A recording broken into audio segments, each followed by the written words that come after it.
You're listening to Music Tectonics. The Big Now with Tristra and Dmitri.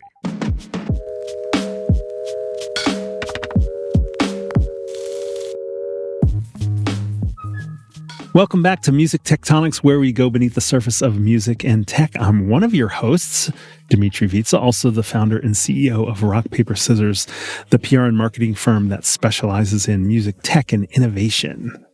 And Happy New Year. I am Tristra New Year Yeager, the Chief Strategy Officer at Rock, Paper, Scissors, and your other host for today. So on today's episode, Dmitri and I are going to take out our little crystal ball and smash it against the wall and see what's inside. I hope it's tasty. Actually, we're going to turn the mics on each other. Tristra's going to ask me about news and trend highlights of 2024. And then I'm going to ask her to pick up the shards of glass to see where things might be heading in 2025. Ouch. Tristra, what do you have for me? Well, it seems like the first half of 2024, there was a lot of talk about music streaming audience growth plateauing, especially in more mature markets like Northern Europe and North America. So that the heady growth area is kind of starting to sober up. So how should streaming services be thinking about where to go next, in your opinion? Well, I don't know that I'm a full expert on this, but it's something that I definitely think about. And, you know, the early days of streaming, there were a lot of interesting experiments.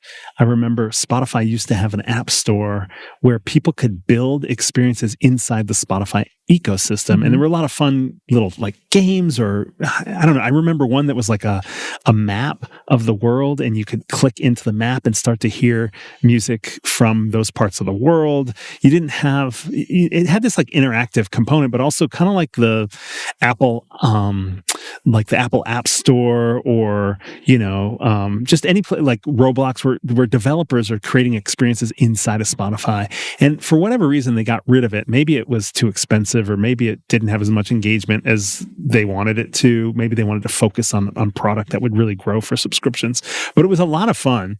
And I think part of what was interesting is it had a social listening component to it as well. There was more where you felt like you could see what other people were up to, discover more from individual people, a little less top-down vibes. And I think we're seeing a lot of audiences across the board drifting to more social platforms. It could be the Instagrams and the TikToks. It could be gaming. It could be things that you know, we're not even talking about or thinking about, but the kids are. But the point is, like, what's that? Like Discord, for example. Oh yeah, like Discord, or AirBuds, or you know, like there's all these different things where people are kind of playing with how music has to do with their interaction with friends and meeting people and discovering music and all that kind of stuff. That doesn't really feel like it's happening on the streaming services. So I guess when I think about it, I feel like one of the battles that the Spotifys of the world have to fight is, what do we do about this social listening component? It does not feel like that's what Spotify and the streaming services are about now. So there are probably going to be some more experiments. I'm starting to see a little bit more getting introduced from the streaming services. It's a little less aggressive and exciting than it had been in early days, but it's almost like they're like, okay, we've gotten to this certain point. We need to play with this a little bit. And I think it could also lead to things related to live performance. You know, Spotify's experimenting with video, on-air social engagement, kind of like what Stationhead does, for example. And even things like social commenting that was missing, you know, was included in the world of the SoundClouds and the AudioMax and things like that, but doesn't really exist in a lot of the mainstream listening platforms. So people, you know, want to be more social with their music in a way. So I'm curious to see if, rather than losing market share to non-music first platforms for those types of music listening experiences, whether we'll see more experimentation from streaming services.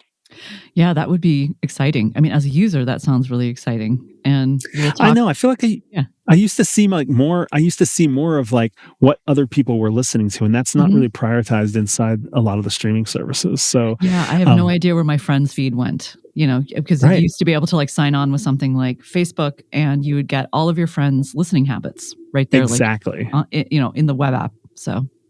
Yeah. So I don't know if that's enough to drive like engagement retention on subscriptions or growth on subscriptions, but it certainly seems like something that's missing from the music listening, what I would now call the traditional streaming service.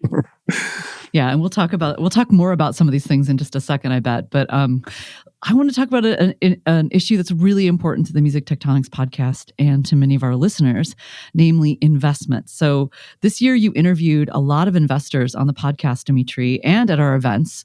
So what have you picked up about where the investment market is going and how that will impact music tech going forward in 2025? Yeah, I feel like this year was a lot of learning for me about the investment side of the music tech business or the music industry, and I've tried to bring that to our community of listeners and attendees and that sort of thing. And I think the way what I've learned from this year, and especially people investors who spoke at the Music Tectonics conference back in October, is that in order to seek investment for music tech startups, music tech companies, as a founder, you have to think more broadly. You have to think more in terms of entertainment, creator tools, media and tech, culture, and you kind of open up the door to more potential investment if you're thinking in those broader terms. Why? Partly because I think some of the 1.0 and 2.0 investors in music tech tried some stuff, took some big risks, invested a lot of money, and didn't see the return. And the perception might be, well, music doesn't return enough, or music tech doesn't return enough. The either the total addressable market's not big enough, or because of how music has been devalued or undervalued in the current era, it's been tough to generate revenue on top of music tech platforms within the music space. But what I did not hear was that investors aren't interested in investing in music or music tech. It was more that they want to make sure that there's a potential bigger market that it can play to. So I think one of the things that we'll see is music tech companies will continue to, because those that are seeking investment they'll continue to kind of widen their scope of who they are and what they do. Instead of being like just a music fan engagement platform, they'll need to be a broader type of fan or consumer engagement platform. And it doesn't mean that these companies won't get invested in. They just might get invested in investment companies, might be invested by investment companies that are thinking bigger. And as a result, they also are going to have to think bigger about what their market is and what their product is. Yes, it's music related, but it's not solely music. Now, there's always the chance that because investors are investing less in music tech, that there will be opportunities within the music tech space that everybody's ignoring because they've created this new rule or this new sort of ethos of what they're willing, what their theory is, what their hypothesis is of what should be invested in. All of a sudden, there could be opportunities where something really cool and disruptive happens that these investors were like not paying attention to. So there's always the possibility that somebody, maybe from the music tech space, or maybe not, maybe another type of VC or angel or fund of some sort, will find the right disruptive music tech companies to like make a bigger bet on. Because the truth is, things are not going to stay the same as they've always been. Like we can pretend like that, but if you look back over the history from,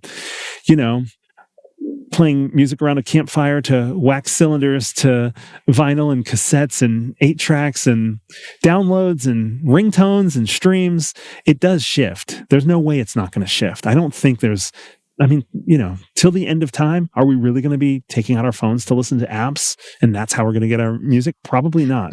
We don't know exactly what it's going to be, but something will come along. Yeah. Something will come along. Yeah. For a while, people thought it was going to be smart speakers. And there are certainly a lot of people that just use Amazon Prime because they've got an Echo speaker and it's built in and they barely have to do anything. They might have to listen to some ads.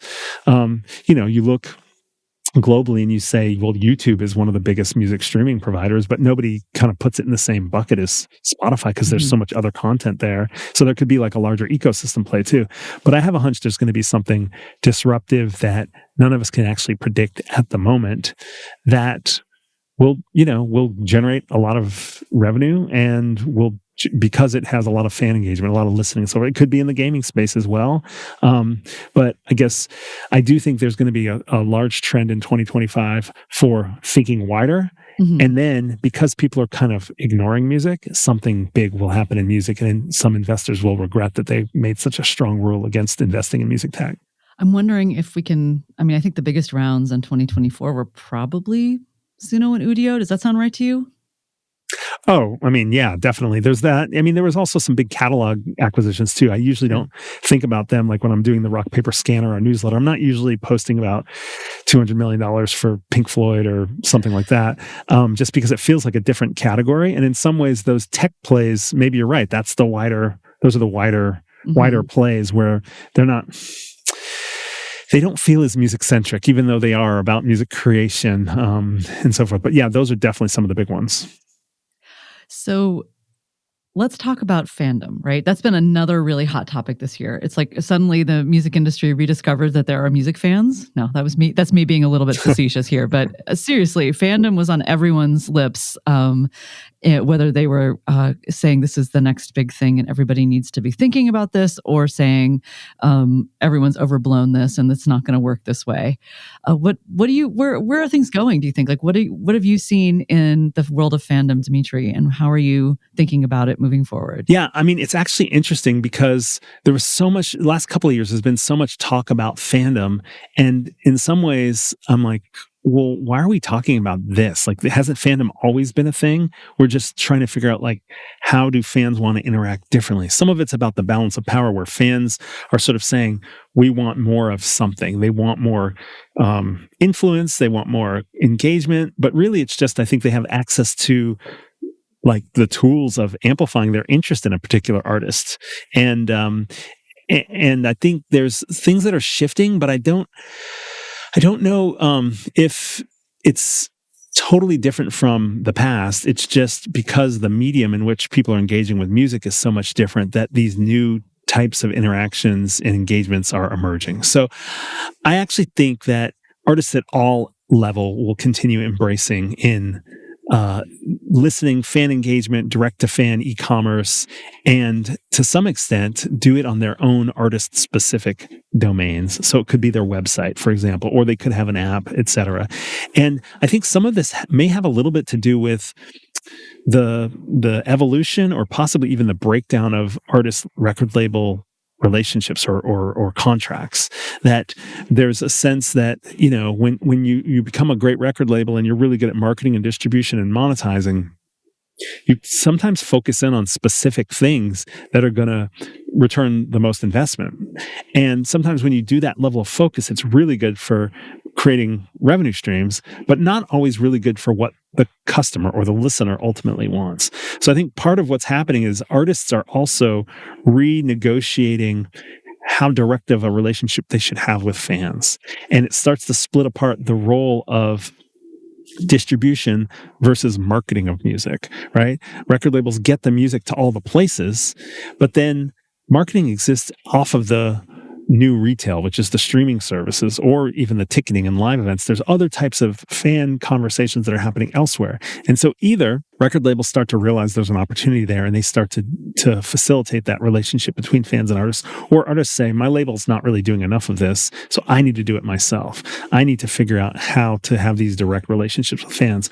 Or if they've already built an audience, whether on their own or through a record label, they might just be building their own almost like label-like functionality for having a more direct relationship between the artist and the fan. And so I think we're going to see more and more attention paid to the direct-to-fan models. What will those look like? And that will drive what we're talking about fandom.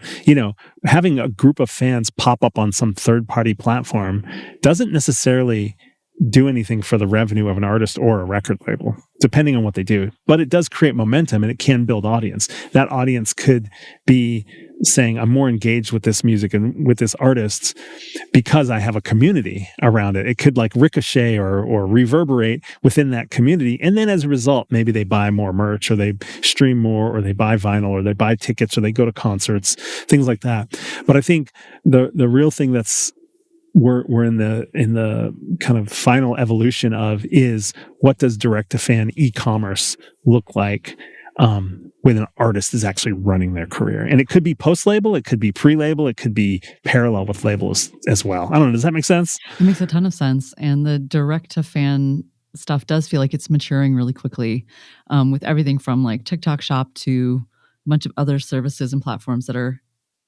starting to launch their own Shopify-like experiences. Yeah, and I'm curious about like in the long term, what that means in terms of how fans segment from different platforms. You know, like if you're gonna engage with fans through your own website, what does that mean for Spotify? Is it, will we go back to, I mean, there's always this lifelong or this, I don't know, this era long question of, do you put all your music everywhere, or do you make something exclusive just for VIP fans or for people who are paying, or, in different places to sort of engage fans either in a more profitable way or in a way in which you can contact them again, so that you can maintain those relationships.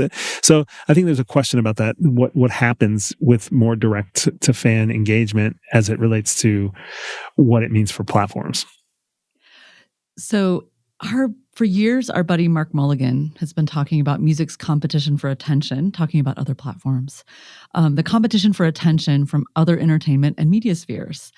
So what areas should the music industry be keeping an eye on in that regard? Where are the like potential zones of peril for the music industry that they shouldn't sleep on? Yeah, I think that there's lots of possibilities here, and there's just so much competing for our attention right now, which is what Mark talks about a lot. And I guess the space that I think is still not fully reached maturity for the music industry would be what I think of as digital third spaces. There was this huge move towards social media and all this video creation and activity engagement, commenting and so forth that's happening off of the streaming service. Kind of like what I was talking about before when we were saying, where does the social listening happening? But what I'm seeing as the growth area, and this is not breakthrough information that I'm sharing here, but I'm starting to think about video games and what were formerly known as metaverses as the future of social media. So it's not just, hey, gaming has this huge market. Music should think about gaming the way music has thought about sync. Like there's this audience, there's engaged digital media users who are out there. Let's go get our music into the games, which I think there's been a certain amount of that where it's like a concert inside of a game or a soundtrack inside of a game or composing music for a game. That's kind of like take sync or take live and apply it to video games. But if you start to think differently in terms of this is actually where people are gathering, that in 10, 20 years, the kids these days, instead of just staying up all night to play a game, that's actually where they meet their friends. That's actually where they hang out with their friends. But as they grow into young adults, that's where they're going to be listening to their music still. They're not necessarily going to sign off of Roblox, Minecraft, Fortnite, etc., and log into a music platform. They're already going to their social life is going to exist within games. So then starting to think about, what does that mean for music? If social media is no longer posting videos and sharing videos and watching videos and commenting on videos, but it's actually like engaging in this digital experience, what does that mean for music? And what will the future of music listening look like inside of those spaces? Right now, I think it's still early days. Like, sure, you can listen to a radio station inside of Grand Theft Auto, or you can go to a concert or an experience inside of Roblox or Fortnite. And there's even some music creation like Splash that exists inside the Roblox ecosystem where you can actually make music or dance to music, etc. But what happens when it deepens another generation? And I don't know exactly what it looks like. Is it back to the metaverse virtual musical experience, or is it something else? I have a hunch it's more social, and that's the thing I think people aren't actually kind of like yet wrap their hand around what that means for music. I think you're right. I mean, when I see younger folks, for instance, playing online games, a lot of times they're actually broadcasting music via the chat. So, and then a lot of, younger folks discover music by just listening to, hearing a track played over and over again, that someone is like turning on instead of doing like a voice chat on a first person shooter game with multiplayer. So it's pretty wild out there. And I think there's going to be some spaces like that the music industry hasn't really figured out how to license and make money from. It's going to be really, really interesting. So this has been great. We're going to take a little break here, and we're going to be right back when Dmitri gets to ask me all the questions. You want to stay on top of the news about music and innovation, I know. But how do you focus on the stories that matter when there's a fire hose of information coming your way? That's why I launched Rock, Paper, Scanner, a free newsletter you can get in your inbox. There's a link in the episode show notes to get the latest edition, and a fresh one every Friday morning. Every week, I'm scanning hundreds of news stories from the music trades to the tech blogs, from the music gear mags to lifestyle outlets. I handpick just the things music innovators need to track. Industry revenue numbers, AI twists and turns, cool new user tools, the live music and recording landscapes, partnerships, acquisitions, emerging trends in adjacent industries. Cut through the news feed noise, tap the Rock, Paper, Scanner link in the text about this episode, or type bit.ly/rpscanner. That's bit.ly/rpscanner in your browser. Get the news in your inbox. All right, we are back. Now it's time for me to turn the tables on you, Tristra. I've got some questions for you. But let's just dive in. Is 2025 the year of the smartphone as music creation engine? I'm curious there's been so much talk about, the laptop musician, the bedroom musician, but now is it shifting? I really think we've reached this pivot point where phones, and people's use of their phones has gotten to this place where making audio on your phone, like sometimes really, really sophisticated audio, is both possible and interesting to people. So, for example, we've been noticing, BandLab is a client, as you know, Dmitri, and we have been noticing a lot of young artists who are kind of bubbling up out there saying the phrase BandLab on my phone. They're specifically talking about using their phone to make their first tracks, and sometimes even their hit tracks that are charting. And I don't think this is purely a function of BandLab, as wonderful as it is. There are a lot of other ways we're starting to see phones emerge almost as these the beating computer heart of a bigger musical experience. Or that, if you think about, say, a drone, right? When you fly a drone, you often, if you get a DJI drone, you put your phone in there, and that's how the drone controller functions. Really, you can't do it without the phone, at least not the models that I've used. So I think we're seeing a lot of musical instruments and other things like DJ controllers that are being built around phones. Almost as, like I said, like the way the laptop used to be, where you'd maybe change your sound card, get a mic in there, connect a MIDI keyboard. Now we're starting to see more and more compact things that are all phone based. And, this isn't a totally new trend. A lot of very interesting apps and hardware has been created for the phone, but we've seen everything from this year, flute simulators, all sorts of really wild things you can do on a smartphone that I don't think people were even thinking about 2 years ago. So I'm really looking forward to seeing how this relatively tiny little computer becomes, the beating heart of music creation. And even more than, the phrase democratization has, I have some questions about that. But this, a laptop is pretty expensive, right? And a sound card is pretty expensive. So this is the cheapest possible way someone could make music, and they can make serious music now with it. So 2025 is going to be interesting for phones. Yeah, it's interesting that you bring that one up because I think that, I've always wondered what's it going to take for music creation to become more mainstream the way that photo and video did with Instagram, YouTube, TikTok.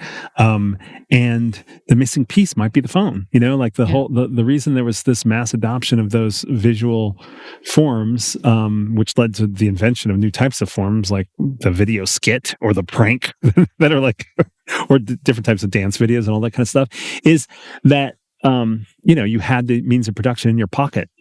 at the time. And I think that's what's interesting in terms of whether you want to call it democratization or not, but like the opening up of access for more people to just create music. I will say, I think one of the reasons music has been tougher to do that with is because creating music from scratch is just really hard.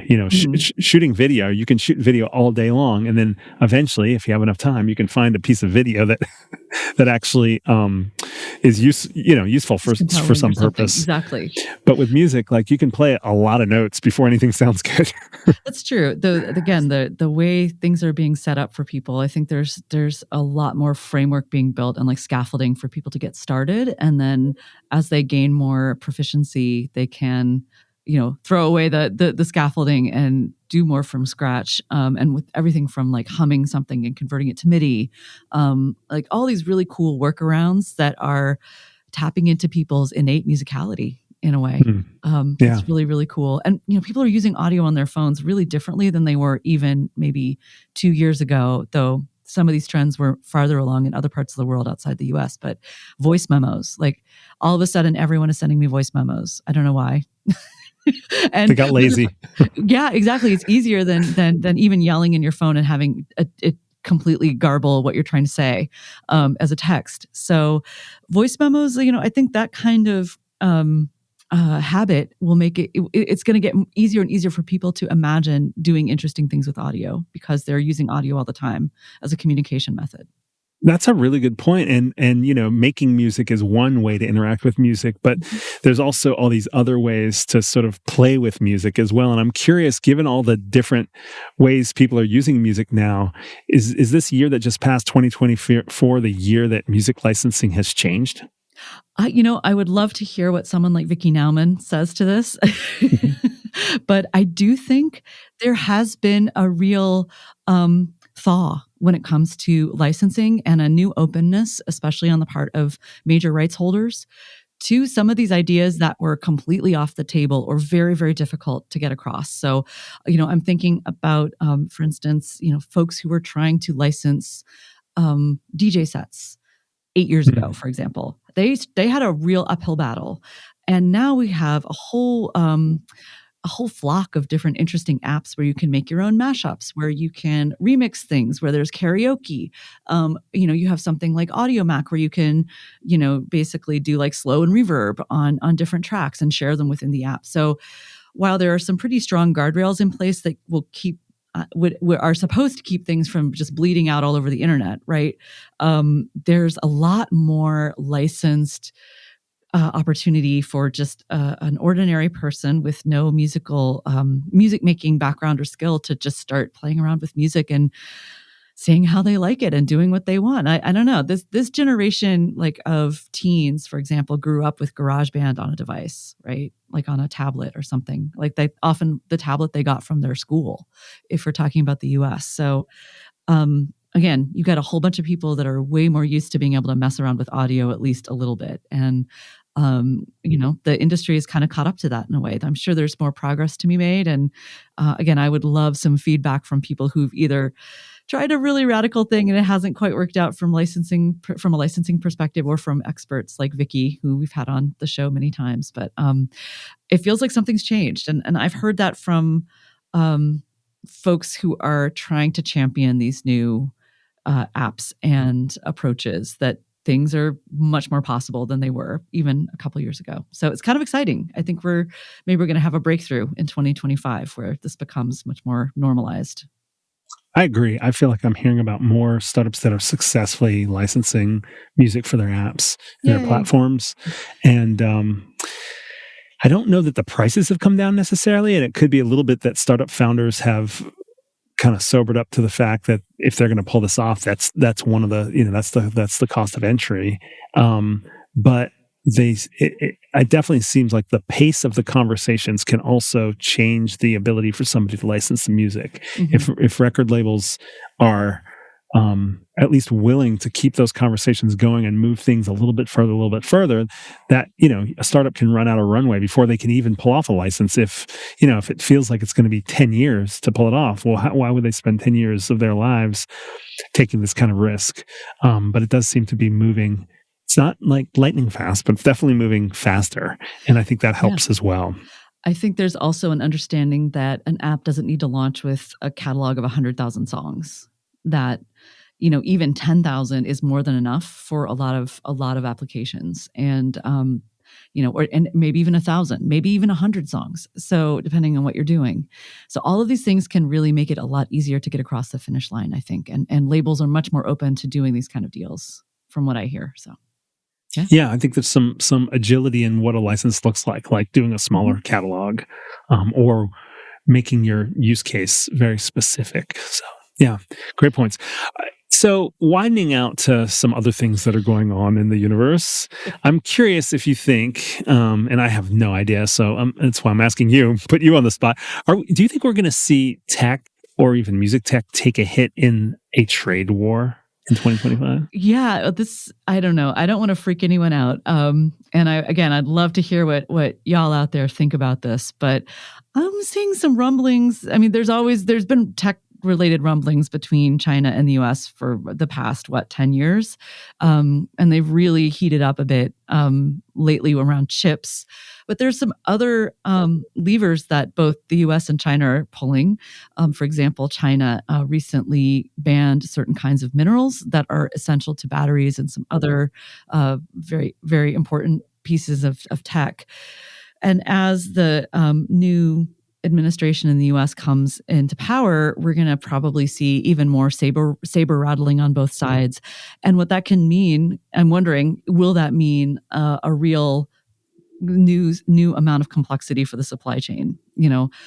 If we can't go to the go-to manufacturers in mainland China, who else is out there? How are people going to be scrambling to try to figure all this out?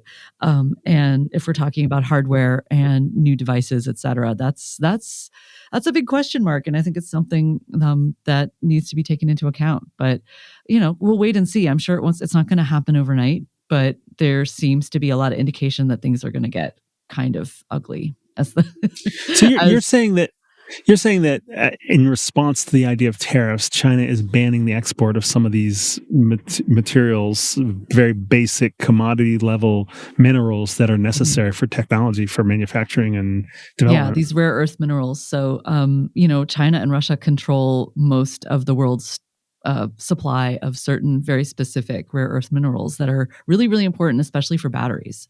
So, that's just one example of all the possible shakedowns that could happen between these, big trade partners. But China's really important. And right now, many people in the US are doing all they can to sour relations with the place where a lot of music tech stuff gets built. So it's an interesting, we're looking forward to an interesting year in 2025, and it may all come to nothing. Here in the US, we're used to certain people spouting certain things and them not really coming to much. But this seems to be a serious pillar in what the incoming administration wants to put forward. So we'll see. Get your stuff made now. If you're going, get those orders You've got now. the holidays. Yes. Yeah. So we got to take a quick break, and when we come back, I want to ask another kind of policy related thing. We'll be right back. Are you headed to the NAMM show in Anaheim, California? Let's meet up at the biggest musical instrument convention on Saturday, January 24th at 11:30 a.m. to 12:15 p.m. We're gathering all the musical instrument software and app innovators at NAMM. Come join us at the MIDI Association Showcase in Hall A. That's booth 10302 if you're looking at the NAMM app. Everyone gets the mic in this networking session. Give your 30-second introduction, connect faces to names around the room, then break to network one-on-one. Leave with connections to collaborators, customers, allies, and friends. Shaylee and I will be there making sure everyone gets a chance to connect. Come say hello at NAMM. Okay, we're back. Tristra, I'm curious what you think. You read a lot of kind of scanning of media, and so I kind of use your brain and your radar as a indicator for how I should be thinking about things. Will the new administration's policy tank efforts to make AI work for rights holders? Ooh, this is a really interesting one. So it kind of depends where you stand in the discussion of how AI and copyright should play together. But there are a lot of concerns both in the US and in the UK that there's there's sort of increasing pressure on the governments of our countries to change the way. Up until now, it feels like copyright is like, people say like, well, copyright's copyright, and you can't use copyrighted materials to train things. That was sort of felt like that might be the majority opinion. Again, hey, lawyers, holler at me if you think I've gotten this wrong. But now we're starting to see more and more like, wait a second, actually, it should be allowed. It should be fair use to train on certain kinds of maybe copyrighted things. And when it comes to AI deregulation, which is on the table right now in the US for the incoming administration, and when you have somebody like David Sachs, who is, going to be heavily involved in determining how this deregulation occurs, you're looking at a situation where rights holders could really end up getting shut out in the cold. I'm sure that there are people who are going to fight tooth and nail, as they should, for their rights to sort of have copyright honored under these new AI regulations or this new AI copyright regime. But if we look at some of the ideas proposed in the UK just recently, and if you want to get a full breakdown from the rights holder perspective or the pro rights holder perspective, Ed Newton Rex of Fairly Trained has a really, really great view of this. But we're not looking at people who are particularly sympathetic to musicians, record labels, or publishers. I think that's an important thing to keep in mind, that there is a bit of a shift going on right now, and how that all plays out in 2025 is going to be super, super interesting. I do think, I personally think that we're going to end up with a good, with a situation that honors copyright. But how exactly that works, and are there going to be carve outs, and are there going to be is it going to be more like you have to opt out, which is always a really difficult thing for everyone to do? Are you going to have to enforce your rights like with a takedown type regime? I don't know. It's going to be and how do you take something out of a model that's been trained, right? Like that's a hard question. Like you can't just pull out one song and be like, nope. At least, maybe you can, but it's not technically difficult or common. So, it's going to be a weird year.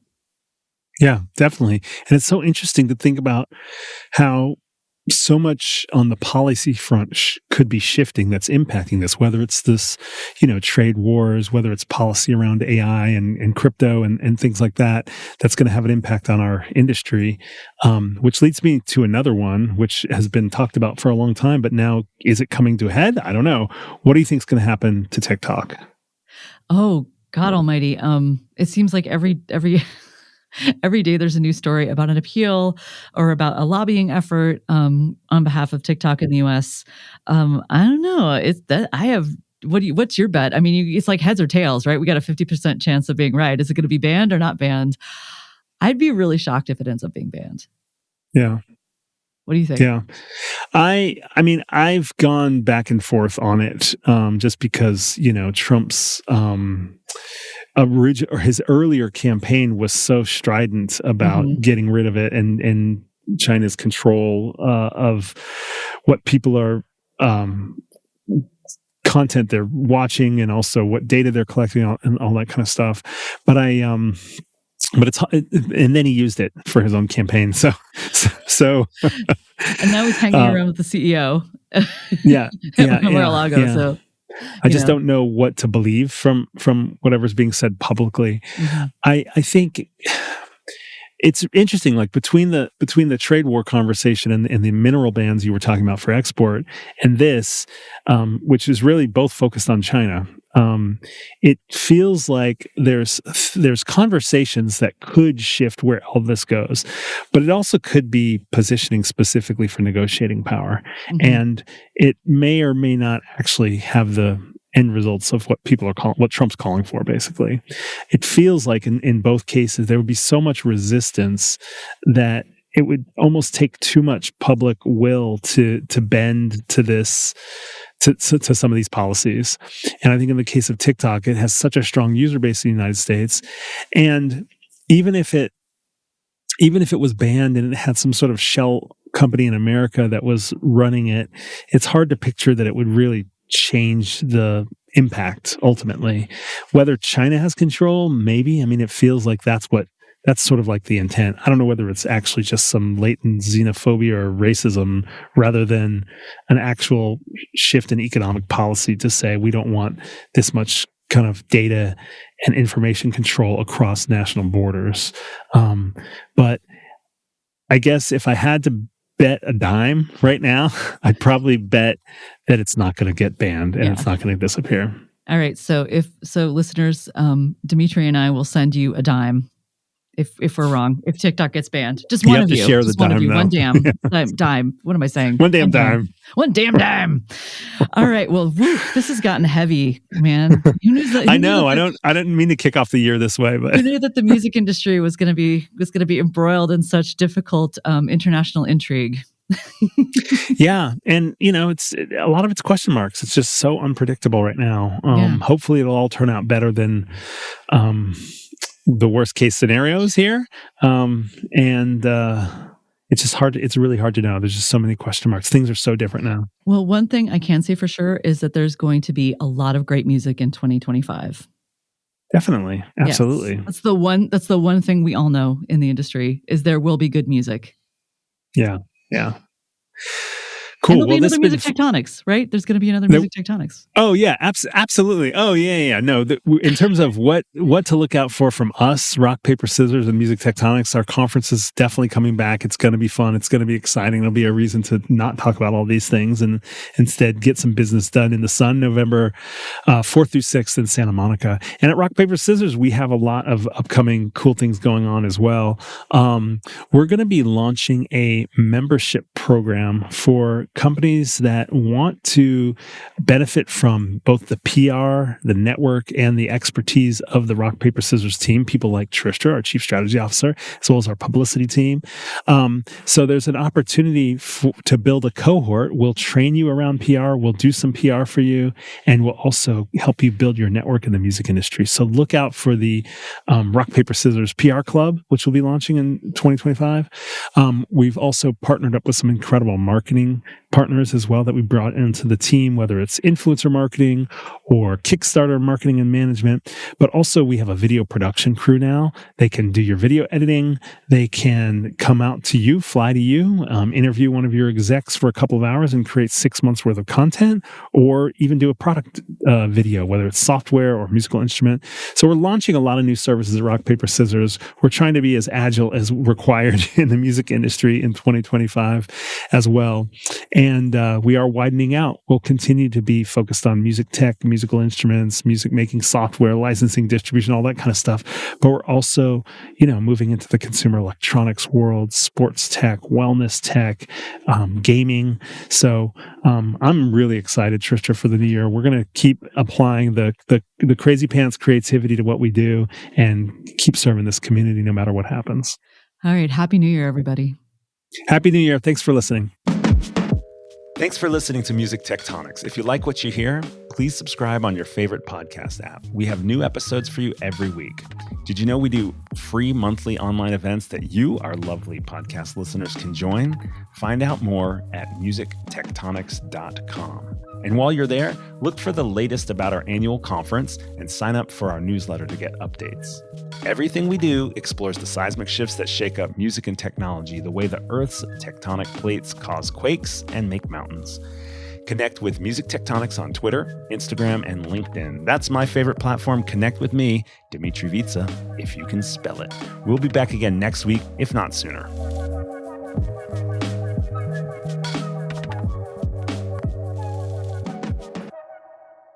You're listening to Music Tectonics.